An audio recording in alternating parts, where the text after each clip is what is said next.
करोड़ों की लागत से बने खुरई स्टॉप डैम में एक बूंद भी पानी नहीं रुक रहा है। सुमावली विधानसभा में बने इस स्टॉप डैम पर करोड़ों रुपए खर्च किया गया है। अब इस मामले को लेकर पूर्व विधायक शिकायत कर संबंधित दोषियों के खिलाफ कार्रवाई की मांग कर रहे हैं।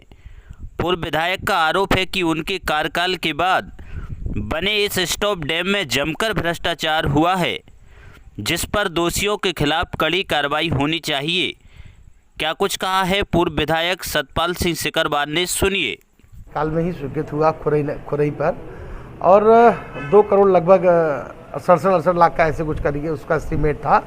लेकिन मेरे बाद तुरंत जो चुनाव हुआ उसके बाद में उसका ऐसा बंदरबाट हुआ कि उसमें एक बूंद पानी रुकना तो दूर, उसका सारा पैसा अधिकारी और राजनेताओं ने मिलकर खुर्द-बुर्द कर लिया। आज ये स्थिति है कि वो जस का तस बना हुआ है। देखिए, जल संसाधन विभाग की गलती तो उतनी है ही। मैं ऐसा मानता हूँ यहाँ की जो इरिगेशन वगैरह हैं या जो प्रतिनिधि हैं उनको भी ठीक तरह से मॉनिटरिंग अपने काम की करनी चाहिए। इन 2 सालों में, जैसा मैंने कहा कि 2 सालों में किसी का ध्यान ग्रामीणों को कैसे लाभ पहुँचे इस विषय पर था ही नहीं।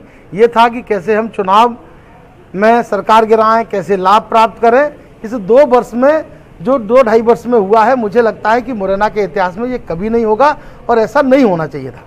सबलगढ़ से कांग्रेस विधायक बैजनाथ कुशवाहा की माने तो खुरई स्टॉप डैम में सांसद विधायक से लेकर अधिकारियों ने जमकर भ्रष्टाचार किया। उनके अनुसार जो लोग कांग्रेस में भ्रष्टाचार करके और बीजेपी में शामिल हो गए हैं, अब वह भी भ्रष्टाचार कर रहे हैं। ऐसे लोगों पर कार्रवाई होनी चाहिए। क्या कुछ कहा है कांग्रेस विधायक बैजनाथ कुशवाहा ने, सुनिए। निश्चित तौर पर जो पैसे खुरई नदी के लिए पूर्व विधायक नीटू सिकरवार जी ने जो स्वीकृत कराए थे, उसके बाद कार्यकाल उनका ख़त्म हुआ। जैसे ही जो लोग विधायक बने या जो वहाँ के प्रभावशाली जो नेता थे, उन्होंने इस लिए कि इसका श्रेय नीटू को जाएगा, तो वहाँ घटिया किस्म का काम करके और सारे पैसे का बंदरबाट कर लिया है। उस जो जितना पैसा उसमें लगाया उसकी कोई उपयोगिता नहीं है। निश्चित तौर पर मैं आदरणीय कमलनाथ जी से कहूँगा कि इसमें जो बंदरबाट हुआ है इस पैसे का, उसकी जांच कराई जाए, चाहे वो कोई भी हो। इसमें जो लिप्त होगा उसके खिलाफ कार्रवाई की जाएगी। और मैं मुख्यमंत्री के लिए भी पत्र लिखूंगा कि इस तरह के लोग जो यहाँ रह करके पहले कांग्रेस में इस तरह के कुकृत्य करते थे और वो आपके पास जाकर के वो इस तरह का कुकृत्य नहीं छोड़ रहे हैं, तो ऐसे लोगों के खिलाफ कार्रवाई करना चाहिए, उसकी जांच कराना चाहिए। जल संसाधन विभाग के अधिकारियों की माने तो डैम में किसानों की सिंचाई लेने के लिए पानी आ रहा है और सिंचाई के लिए पानी लेने की वजह से डैम में पानी नहीं बचा।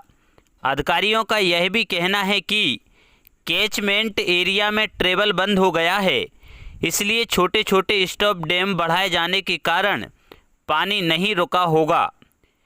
क्या कुछ कहा है जल संसाधन अधिकारी श्रीनिवास शर्मा ने, सुनिए। आप जो कह रहे हो गड़ी खेड़ा डैम बना हुआ है, उसकी सिंचाई की सुविधा के लिए अभी रबी की फसल में किसानों को पानी मिला है, लेकिन अभी जो है किसानों ने पानी ले लिया इसलिए वो खाली हो गया। ऐसी स्थिति नहीं है कि उसमें पानी नहीं भर रहा है या पानी नहीं रुक रहा है।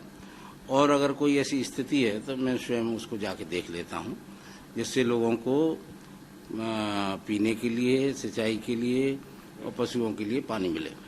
आप उसके बारे में बेफिक्र रहें, मैं स्वयं देख लूँ। नहीं, ऐसा नहीं है, पानी तो भरा है उसमें, लेकिन कम भरा है। तो वो बरसात भी पिछले साल कुछ कम हुई। अब हो सकता है कि उसके कैचमेंट एरिया में कहीं कोई प्रॉब्लम आ रही हो, कहीं ट्रैप हो रहा हो, कहीं उसका अतिक्रमण हो रहा हो। वो हम ऊपर उसको थोड़ा सा संबंधित अधिकारी को भेज के हम उसको देख लेते हैं, कहीं कोई कैचमेंट एरिया ट्रैप तो नहीं हो रहा है। क्या है कि आजकल JRES के कई स्टॉप डैम बन गए छोटे छोटे, उससे हमारे जो बड़ी योजनाओं के जो कैचमेंट एरिया हैं वो ट्रैप हो रहे हैं, उससे दिक्कत आ रही है, वो हम देख लेते हैं।